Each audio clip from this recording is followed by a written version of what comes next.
We would like to begin our study today reviewing 3 prophecies that we have already gone over in this seminar. The first of these prophecies is found in Revelation chapter 12. And basically, I'm just going to review. We're not going to look up the verses because we've studied this before. Revelation 12 begins in the Old Testament with this woman who is with child. That indicates that this is the Old Testament period because the child has not been born yet. And then, of course, you have this dragon. And this dragon wants to devour the child as soon as the child is born. It becomes very clear that this power is Rome, because Rome is the power which tried to slay Jesus when Jesus was born. Now, this dragon had 10 horns. And the 10 horns represent the 10 divisions into which the Roman Empire was divided. Then, as you continue this process in Revelation chapter 12, you have the woman fleeing into the wilderness for 1,260 days, or times, and the dividing of time. And then you find at the end of that period that the earth helps the woman and swallows up the waters of persecution which the dragon spewed out of his mouth. And then finally, in verse 17, you have the dragon angry with the woman. And he goes to make war with the remnant of her seed who keep the commandments of God and have the testimony of Jesus Christ. So we've moved from the Old Testament, before the child is born, to Rome, when the child is born, to the 10 divisions into which the Roman Empire was divided, to the 1,260 years, to a time when the earth helped the woman, eventually to the final war, when the dragon is enraged with the woman and goes to make war with the remnant of her seed who keep the commandments of God and have the testimony of Jesus Christ. So Revelation 12 begins in the Old Testament and it continues till the final war of Satan against God's people. Now, in Daniel chapter 7, we have a very similar sequence. Daniel chapter 7 presents a lion, which is Babylon, a bear, which is Medo-Persia, a leopard, which is Greece, and then the 4th beast is a dragon-like beast, which is Rome. You see, that dragon-like beast is the same dragon that stood next to the woman to devour her child in Revelation 12. And we're told there in Daniel chapter 7 that this dragon beast sprouted 10 horns. There you have the same dragon with 10 horns as in Revelation 12. And then we're told that among the 10 rises a little horn. And the little horn rules for times, and the dividing of time. 1,260 years. The same period that the woman fled to the wilderness where the dragon tried to slay her. And then we notice in Daniel chapter 7 that this little horn is destroyed when Jesus comes. He's judged and destroyed when Jesus comes, which means that this little horn must last until Jesus comes. You say, now wait a minute, you just said that this horn was going to have dominion for times the dividing of time, 1,260 years. And now you're saying that he's going to exist until the second coming of Jesus. It must be that this horn is going to rule for 1,260 years, then it is going to lose its rulership, and its rulership is going to be restored in order for this power to be destroyed when Jesus comes. Because if he's going to be around when Jesus comes, and he's going to be destroyed, he must be ruling when Jesus comes. So we notice that Daniel chapter 7 follows the same sequence of Revelation 12. Begins in the Old Testament with Babylon, Medo-Persia, Greece. Continues with the 4th beast, Rome, the dragon-like beast. The dragon-like beast sprouts 10 horns, just like the dragon-like beast in Revelation 12. Then, as in Revelation 12, the woman flees to the wilderness for 1,260 years. The little horn rules for 1,260 years. And then in Revelation chapter 12, verse 16, you have the earth helping the woman. In other words, the period of persecution for the woman comes to an end. And then, of course, you have the final onslaught against God's people, which the dragon is enraged with the woman and goes to make war with the remnant of her seed. Daniel chapter 7 does not directly present that, but it does tell us that the horn is going to be destroyed when Jesus comes, which gives us the idea that the little horn is going to resurrect to power again. Now, Revelation 13 follows the same basic sequence as Revelation 12 and Daniel 7. In Revelation 13, verse 2, you have a dragon, which is the 4th beast. And then you find 3 beasts that are mentioned that come before the dragon. You have a leopard, you have a bear, and you have a lion. So notice that Revelation 13 follows the same order of Daniel 7. You have a lion, a bear, a leopard, a dragon. And that dragon has 10 horns, as we've noticed. And then the dragon with the 10 horns gives his throne, his seat, and his authority to the beast. And then the beast rules 42 months. Isn't this interesting? The same sequence. The beast governs 42 months. And at the end of the 42 months, the beast's power is removed. But we're told in Revelation 13, which by the way is amplifying Daniel chapter 7, that this beast which received a deadly wound, its deadly wound is going to be what? Its deadly wound is going to be healed, and everyone is going to marvel after the beast. The whole world is going to marvel after the beast. So you'll notice once again the same sequence of events. Revelation 13 begins with Babylon, then Medo-Persia, then Greece, then Rome, the dragon beast. The dragon beast has 10 horns, and that dragon beast gives his power to the beast, who rules 1,260 years. It's expressed as 42 months. And then, at the end of this period, this power receives a deadly wound. For a while, it's inactive, but then its deadly wound is healed, and you have the final persecution against God's people. So Revelation 12, Daniel 7, and Revelation 13 are parallel prophecies. Is this clear in your mind? Now, what I particularly want us to notice is that this fourth beast has 3 stages of existence. Notice Daniel chapter 7, verses 23 and 24. Daniel chapter 7 and verses 23 and 24. We're told here the following. Thus he said, the fourth beast shall be a fourth kingdom on earth, which shall be different from all other kingdoms, and shall devour the whole earth, trample it, and break it in pieces. And now notice verse 24. The 10 horns are 10 kings who shall arise from this kingdom. Do you see the sequence? You have the dragon beast, then 10 horns rise from this kingdom, and then it says in the last part of the verse, and another shall rise after them, he shall be different from the first ones, and shall subdue 3 kings. So how many stages does this fourth beast have? It has 4, actually 3 stages. We're going to notice that there's a fourth when it resurrects, but it has 3 for our purposes right now. The first stage is the dragon beast ruling by itself. The second stage is the period of this dragon with 10 horns. And the third stage is the dragon beast with the little horn on its head. Now you notice that all of the beasts in Daniel chapter 7 come up from the waters. Now what do waters represent in Scripture? Well, let's go to Isaiah chapter 17 and verses 12 and 13. Isaiah 17 and verses 12 and 13. All of these beasts come up from waters. It says there in verse 12 of Isaiah 17, woe to the multitude of many people who make a noise like the roar of the seas, and to the rushing of nations like the rushing of mighty waters. So you notice that waters represent what? Nations, and represent multitudes of peoples. All of the beasts of Daniel 7 rise from waters. So let me ask you, do they rise in the same geographical location? Absolutely, because they all rise from the waters, where there are multitudes of peoples. Now what I would like us to do is go to the end of the first stage of power of the little horn or the beast. Go with me to Revelation chapter 13 and verses 9 and 10. Revelation chapter 13 and verses 9 and 10. This is after the little horn, or the beast, has ruled for 1,260 years, or time times the dividing of time, 42 months. It's the same period expressed in different terms. Notice Revelation chapter 13 and verse 9. If anyone has an ear, let him hear. He who leads into captivity shall go into captivity. Who was it that led into captivity during the 1,260 years? The beast, or the little horn. He who leads into captivity, it says here, shall go into captivity.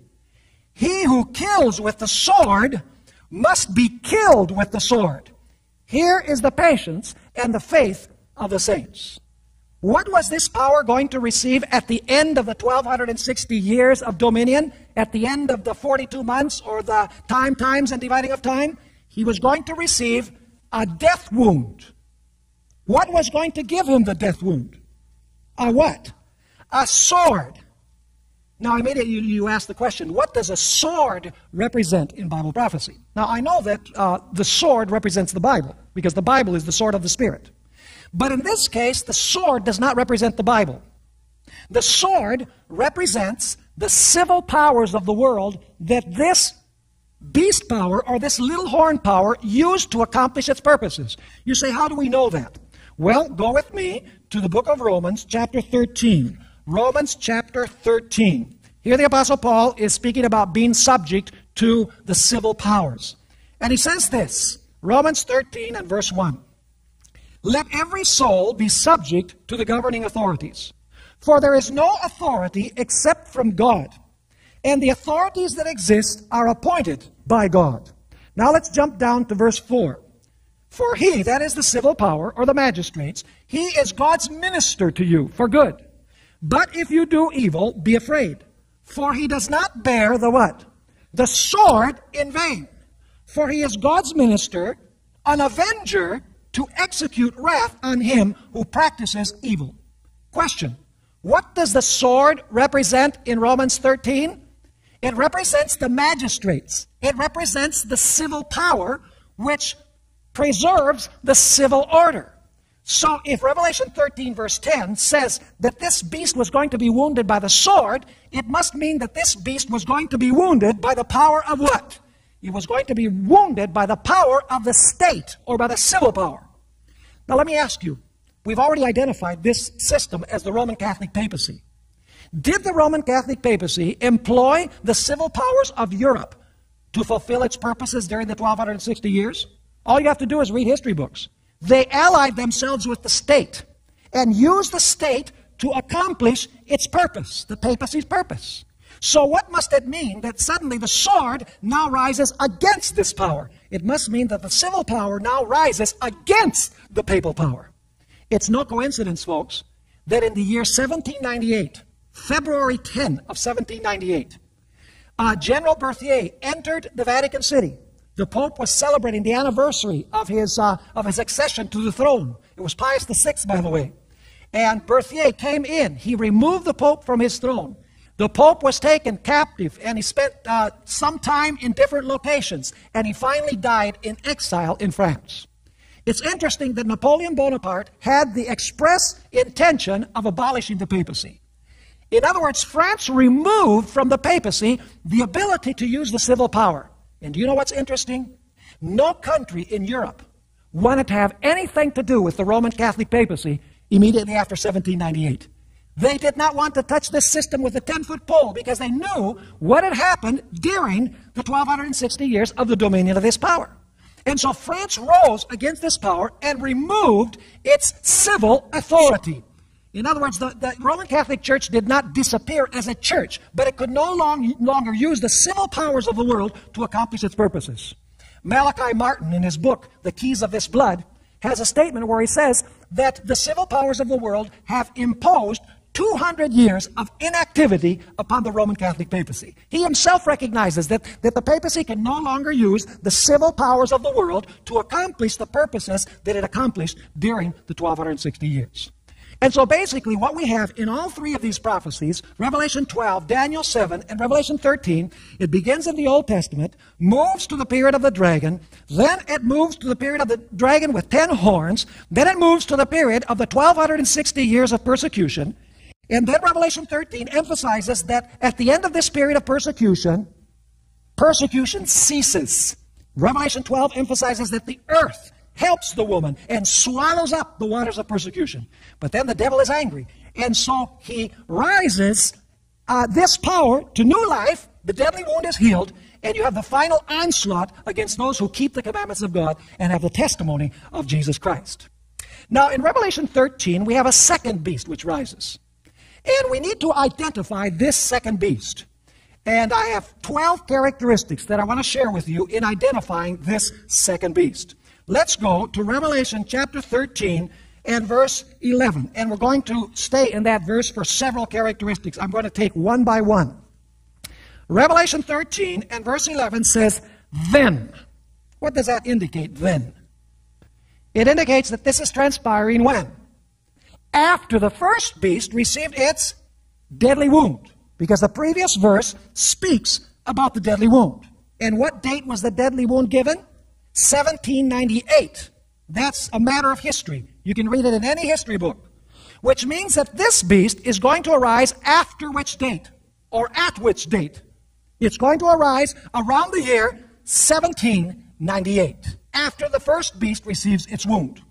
Secondly, you'll notice that it says in verse 11 that he saw another beast.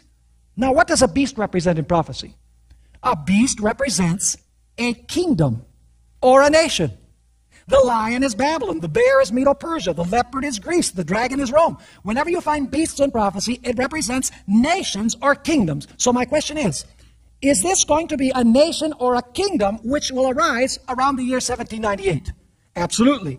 Now let's notice our third characteristic. Once again, Revelation 13 and verse 11. Then I saw another beast coming up out of the earth. We need to take a look at that expression, coming up. It's the expression that is used to describe the sprouting of a plant. In other words, you're not talking about a full-grown tree. You're talking about the sprouting of a plant. That is that when this power was rising, it had not reached the apex of its power. It actually was just beginning to germinate or to sprout when John saw it rise. Incidentally, in Matthew 13 and verse 7, this expression, coming up out of, is used in the parable of the sower to speak about a plant growing up out of the earth. So our third characteristic is that in 1798, this power was not fully grown. It was just sprouting out of the earth at that time. Now let's notice the fourth characteristic. It says there in verse 11, then I saw another beast coming up out of the what? Coming up out of the earth. It comes out of the earth. That is significant. You say, why is it significant? Well, let me ask you, where did all of the previous beasts come up from? We've already noticed it. They came up from waters, where there were multitudes and nations and tongues and peoples. Babylon, Medo-Persia, Greece, Rome, all arose from waters. But suddenly we see this beast that rises out of what? That rises up out of the earth. Would this seem to indicate that this power is going to rise in a different place? Obviously. That's the strong impression that you get. Furthermore, there are not only any waters, there are also no winds. In other words, this power is not rising due to warfare.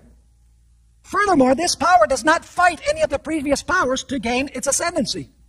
Let me ask you, did the bear fight the lion to get its power? Sure. Did the leopard fight the bear to get its power? Yes. Did the dragon fight the leopard to gain its power? Absolutely. Each successive kingdom conquers the previous kingdom. But with this beast of Revelation 13, it comes up out of the earth. There are no waters, which means that there must be a very scarcity of inhabitants. It's a different place. There are no winds, which we've already studied, represents war, represents warfare. This must be a power that rises in a different place, not in the midst of conquest, not conquering previous nations. So this power rises in a different place. Let's go to our fifth characteristic. This one is not directly found in Revelation 13, but I think that we need to mention it because it's important. If you notice the beasts of Daniel chapter 7, you'll find that the first two beasts rise in Asia, Babylon and Medo-Persia. The next two beasts rise in Europe. In other words, prophecy is moving from east to west. Now, this beast that you find here rises from the earth after all of these powers have risen. Would you expect this power to rise further west than Asia or Europe? Sure. Because prophecy is moving in what direction? Prophecy is moving from east to west. By the way, the reason why this happens is because God's people are moving from east to west. Prophecy moves with God's people. When God's people move, when Christianity moves west, prophecy moves west. Because prophecy fulfills with God's people. And so this power is further west than Asia or Europe. Characteristic number 6. This power is a global power. In fact, it not only is a global power, but the power that existed before is also a global power. Let me ask you, the little horn or the beast that governed for 1,260 years, was this a global power? It most certainly was. Revelation chapter 13 and verse 7 says that it ruled over every nation, over every kindred, over every tongue, and over every people during the 1260 years. Now that's interesting. So you have one global power, and then you're going to notice that this beast of Revelation 13 is also a global power. So you have two global powers. You have the one that ruled during the 1260 years, and you have this power, or this kingdom, which arises in 1798. And you know what's very, very interesting? Is the fact that this second power, this second global power, which comes up out of the earth, instead of fighting with the previous power, it helps the previous power regain its authority. If you look at this second beast, its only purpose and intention is to restore power to the previous beast. Very different than all of the other beasts. All of the other beasts try to annihilate the previous power. But this power actually helps the previous power regain its ascendancy, its political and religious ascendancy. So you're supposed to look for two global powers. One which ruled in the past, and one which rises around the year 1798, which will help the previous power recover its throne. Now, characteristic number 7 will go a step further. Not only are these global powers, but this second power must also be a global political power. You say, why is it a global political power? Go with me to Revelation chapter 13 and verse 16. Revelation 13 and verse 16. It says there about this second beast, he causes all, both small and great, rich and poor, free and slave, to receive a mark on their right hand or on their foreheads. Must this power have political clout in order to make everyone receive the mark of the beast? It most certainly have worldwide political influence. So it must be a worldwide, global political power. But it is also a global economic power. You say, how do we know that? Notice Revelation 13 and verse 17. It says in verse 17, and that no one may buy or sell except one who has the mark or the name of the beast or the number of his name. Does this power control commerce? Does it control business? Yes, it does, because it controls buying and selling. It must be a global economic power. But this power must also be a global military power. It must have the power to enforce its decrees. Notice Revelation chapter 13 and verse 15. Revelation 13 and verse 15. It says, he was granted power to give breath to the image of the beast, that the image of the beast should both speak and cause as many as would not worship the image of the beast to be what? To be killed. So does it have worldwide military power to enforce the decrees of that first beast? Absolutely. Now what have we seen so far? Reviewing. Number 1, this power must arise around the year 1798. Number 2, it is a nation or a kingdom because it's a beast. Number 3, it's just sprouting up around the year 1798. Number 4, it rises out of the earth where there are very few inhabitants. It does not arise by fighting any of the previous powers. There's no winds of strife. In other words, it's going to help the previous power recover its power. Number 5, it is going to arise further west than Asia and Europe. Number 6, it is going to be a global power along with that first power that ruled 1260 days. Number 7, it is going to exercise worldwide political power. Number 8, it is going to exercise worldwide economic power. Number 9, it is going to exercise global or worldwide military power. Now let's go to number 10. It is going to be contemporaneous with the first beast. What do I mean by contemporaneous? In other words, they're going to be contemporaries. In other words, this second beast does not really succeed the first beast, but they actually rule together. Are you following me or not? They exist at the same time. And the purpose of the second beast is to give power back to the first beast. But they're contemporaries. So what you have to do is you have to look for two powers around the year 1798 and afterwards who are both global powers and who rule at the same period of time in history. Now, characteristic number 11. We're told that this second beast makes an image to the first beast. Let me ask you, what is an image? An image is a replica, a copy, a reproduction. So if this beast is going to make an image to the first beast, is this image going to be similar to what the first beast did? Sure. So what do you have to do? You have to go and look at the characteristics of the first beast. Question: did the first beast attempt to change God's law? Sure. So if this beast makes an image to the first beast, is there going to be something having to do with a change in God's law? Obviously, yes. Did the first beast change God's prophetic line of events? In other words, did he attempt to change God's prophetic calendar? Yes, he did. He instituted preterism, the idea that prophecy was fulfilled in the distant past, and he implemented futurism, the idea that the Antichrist is going to arise in the future, way at the end of time. In that way, people could see that the Antichrist was right in front of them because they were looking way to the past or they were looking way to the future. Must this second beast then have the same counterfeit prophetic interpretation system? Absolutely. Now that beast, during the 1260 years, mixed or blended church and state. If this beast is going to make an image, must this also be a blending of church and state? Absolutely. This first beast persecuted those who were not in harmony with the union of church and state, who did not agree with the changes that were made. Are we to expect that this second beast is going to bring also persecution for the same motivations? Absolutely. No doubt about it. Now let's go to characteristic number 12. This is the last one. Revelation 13 and verse 11. Revelation chapter 13 and verse 11. Here we find another characteristic which we haven't read before, and so we're going to read it now.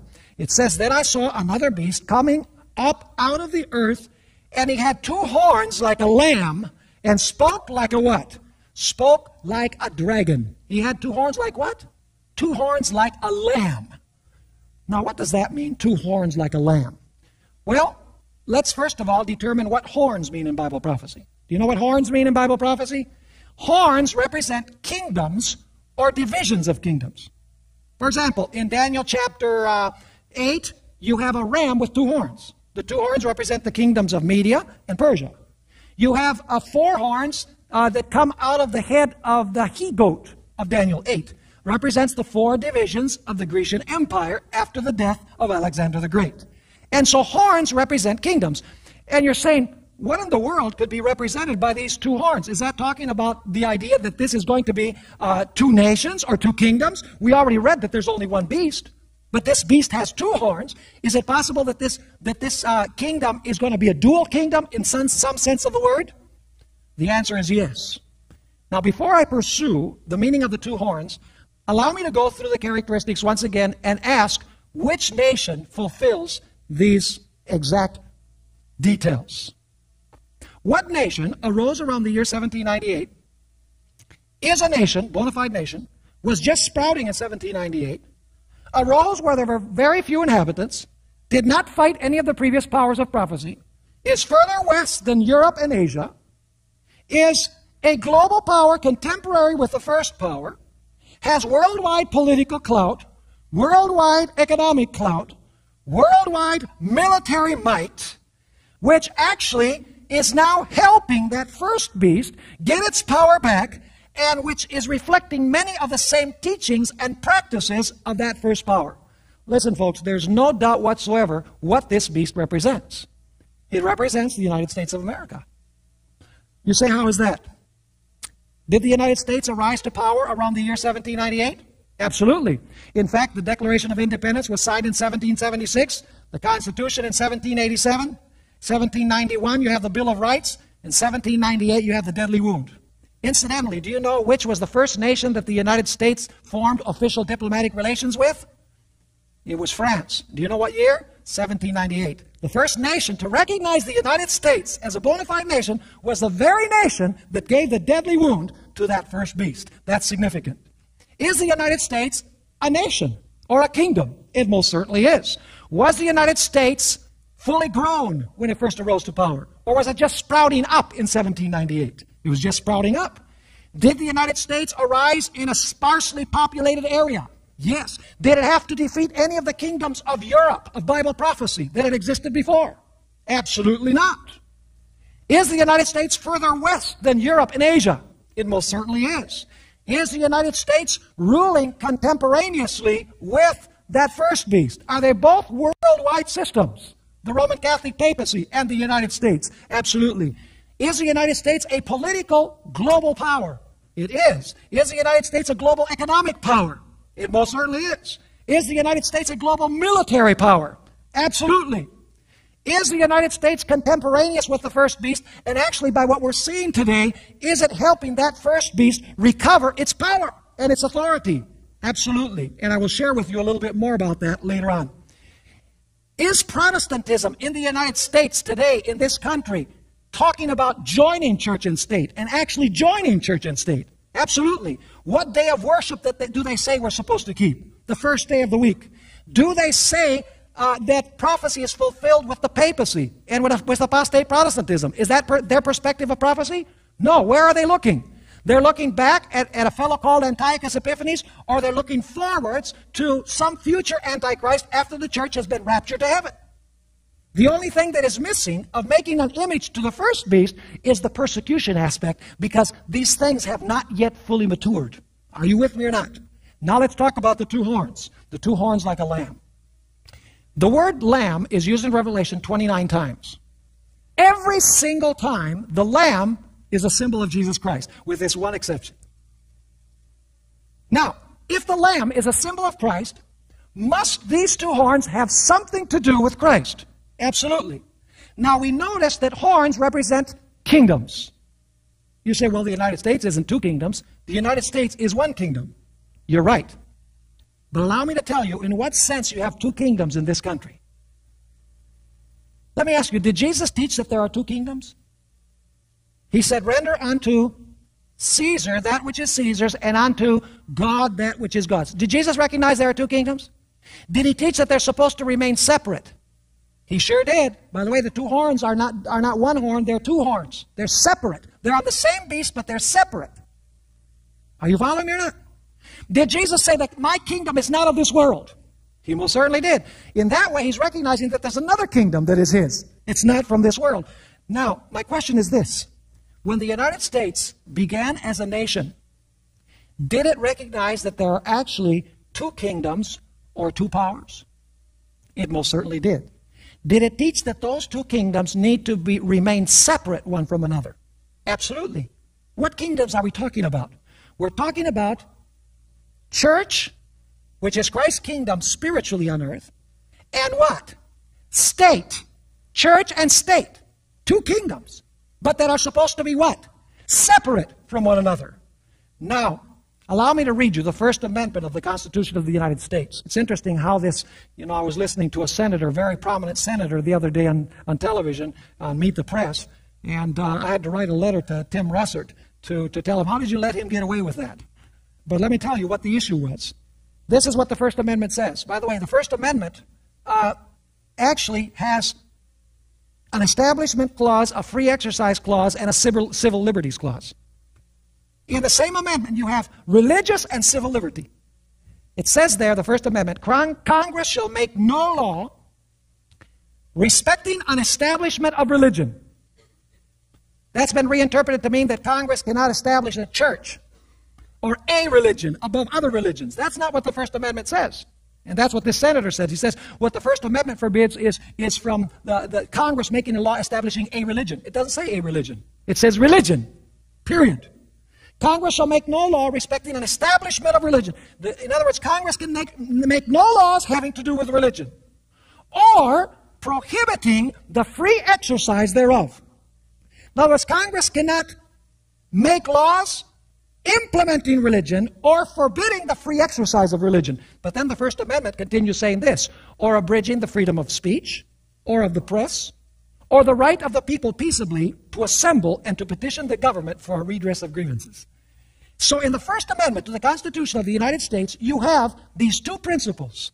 Religious liberty, God's kingdom ruling itself without interference of government, and the civil power functioning without the interference of the church. In other words, each of these kingdoms separate, following the principle that Christ established, that you have two kingdoms, but the kingdom of God is supposed to be separate from the kingdom of men or from the civil power.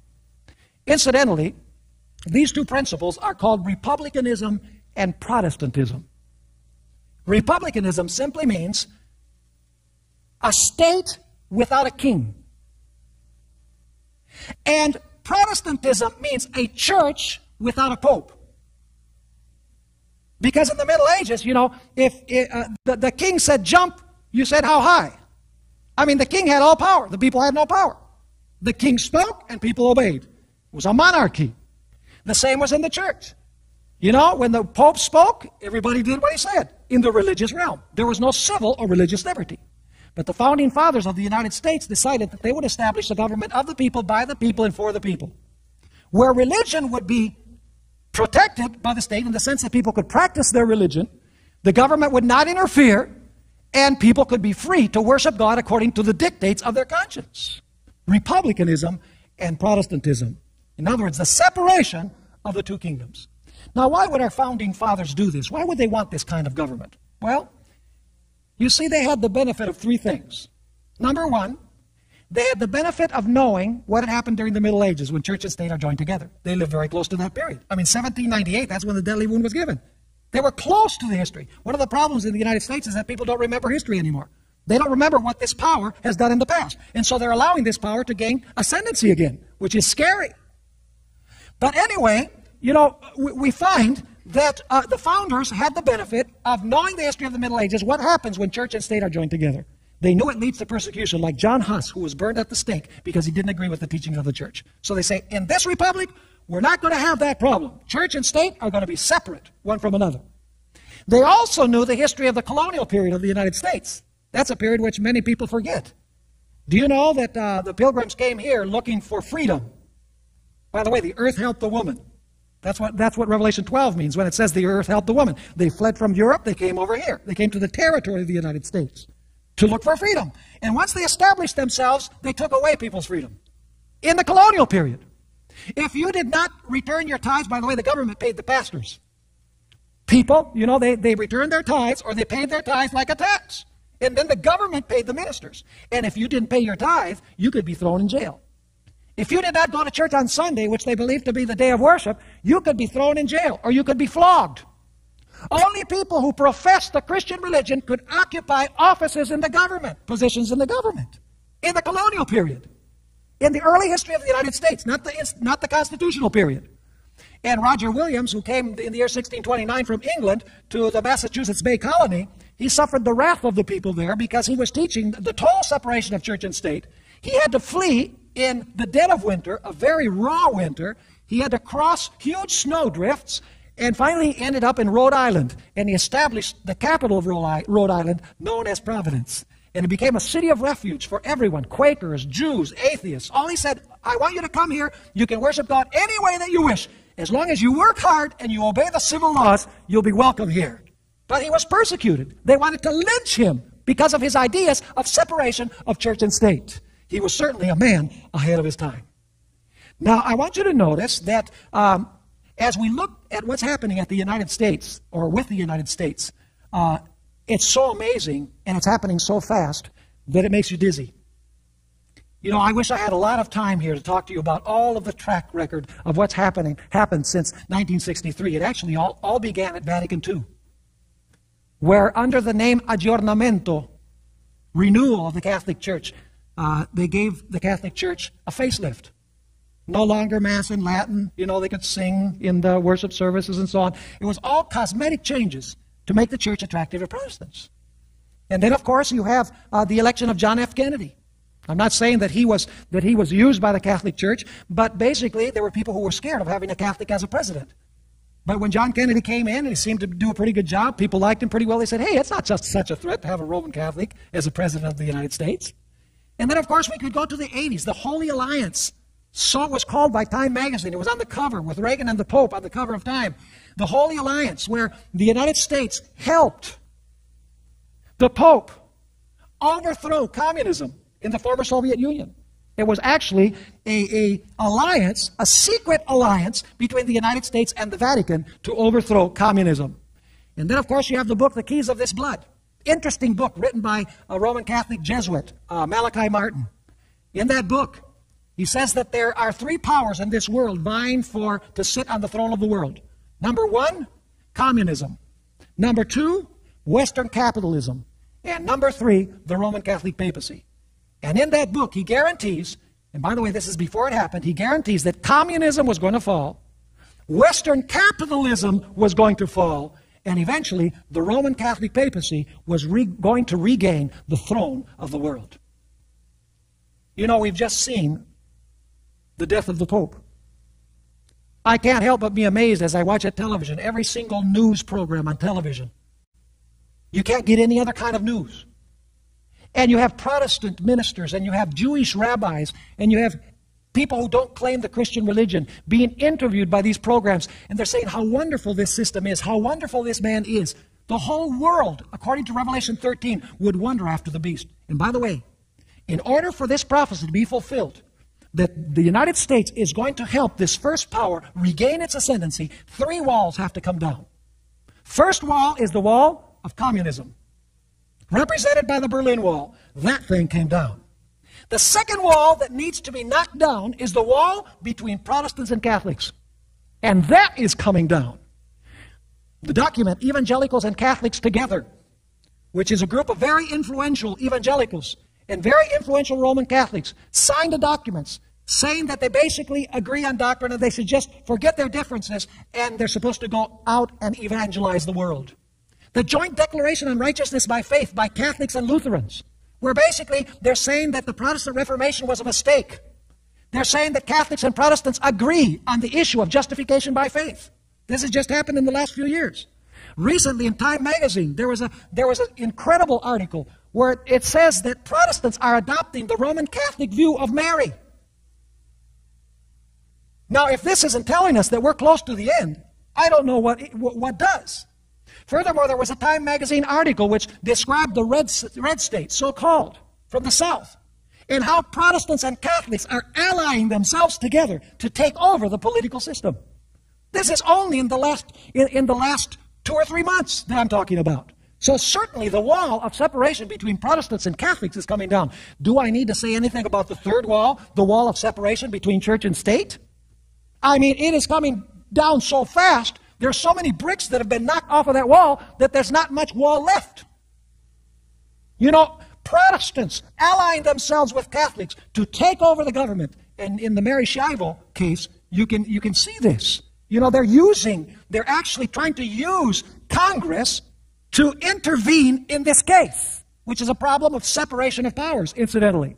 Not only that, thank God that the judiciary is still an independent judiciary. Thank God that the judges are elected for life. And they don't have to worry about elections. Because what is going to happen someday when the multitudes will not only be able to influence Congress, for Congress to do what they want, even intervene in the case of one person, which, by the way, I don't believe the feeding tube should have been removed. I'll tell you that. I believe that it should have been left in. But apart from that point, it's the mechanism or the process that was used that's a problem. You know, influencing the religious right, influencing Congress to intervene in this case. What's going to happen when the judges feel the heat and feel the pressure? Then God's people are not going to have any court of appeal. And that's happening right before our eyes. Are you understanding what I'm saying? Now, in closing, I'd like to say that there are 2 stories from the book of Daniel that illustrate the First Amendment of the Constitution of the United States. You see, our founding fathers not only knew, and by founding fathers I mean the constitutional fathers, they not only knew the history of the Middle Ages, when church and state are joined together. They not only knew the history of the colonial period of the United States. Therefore, they said, we're not going back to the colonial period. And that's why you have the Constitution, and that's why you have the Bill of Rights, the amendments to the Constitution. They said, we're not going down that road of the Middle Ages or the colonial period. They also knew their Bibles, believe it or not. They knew the stories of Daniel 3 and Daniel 6. And this is what I'm going to speak about to end our study today.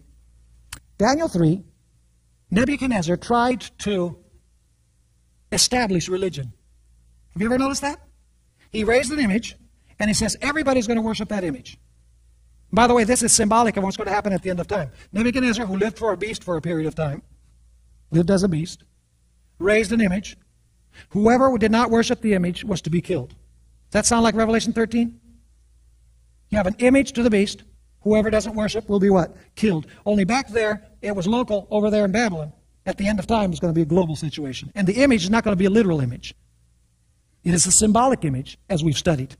In other words, it's a reflection of what that first beast was like during the Middle Ages. But anyway, Nebuchadnezzar tries to establish religion. He says, everybody has to worship this way. The government says so. But 3 young men said, you can't establish religion. It's beyond your authority. And the king says, okay, I'll burn you in the fire. They say, God will deliver us. And if he doesn't, we'll still not serve. We'll still not follow your establishment of religion. And you know what happened? They were thrown into the furnace, but Jesus himself came into the furnace and delivered them. Is that going to happen at the end of time again? Is there going to be an establishment of religion, even though we have the First Amendment to the Constitution of the United States? Absolutely. And then you have the story of Daniel chapter 6. You know, it's similar but different. Because in Daniel chapter 6, what the king is doing, he's forbidding the free exercise of religion. I don't know whether you've noticed the difference. In Daniel 3, Nebuchadnezzar is saying you have to worship this way. In Daniel chapter 6, the king is saying you can't worship the way you want to worship. In other words, the second king is forbidding the free exercise of religion. He says you can't pray to anyone except to the king for a period of 30 days. And Daniel says, well, this is the realm of God. This is not the realm of government. So he says, I feel the perfect freedom to practice the free exercise of religion. And so Daniel goes to his room, and he kneels, and he prays. As usual. He's practicing the freedom of religion. And what happens as a result? The Bible says that he was thrown into the den of lions. And interestingly enough, it was the angel of the Lord, Christ in the Old Testament, incidentally, who came into the lion's den and closed the mouths of the lions. Do you know that even Nebuchadnezzar and Darius did not really understand the principle even after these stories happened? Do you know what Nebuchadnezzar said immediately after God delivered the 3 young men from the furnace? He says, now I give a decree that whoever doesn't worship the God of Shadrach, Meshach, and Abednego will be cut in pieces. He was out of bounds. Because you can't enforce the worship of a false God or a true God. Worship belongs to God, and only to God, not to government. And Darius did the same thing. He says, now I give a decree that everyone is to tremble at the God of Shadrach, Meshach, and Abednego. He was out of bounds. That is not the realm of the government. Are you understanding what I'm saying? And so Revelation chapter 13, the second beast, represents the United States. One final point. In Revelation chapter 12, it says that the earth helped the woman. That earth there is the territory. Revelation 13, you have a beast that rises from the earth. That's the nation that rises in the territory that is mentioned in Revelation chapter 12. And in Revelation chapter 12, it says that after the earth helps the woman, the dragon is enraged with the woman. In Revelation chapter 13, interestingly enough, it says that after this lamb-like beast arises from the earth of Revelation 12 that helped the woman, it says that this beast ends up speaking like a what? Speaking like a dragon. Friedrich Nietzsche once said, be careful when you fight the dragon lest you become a dragon.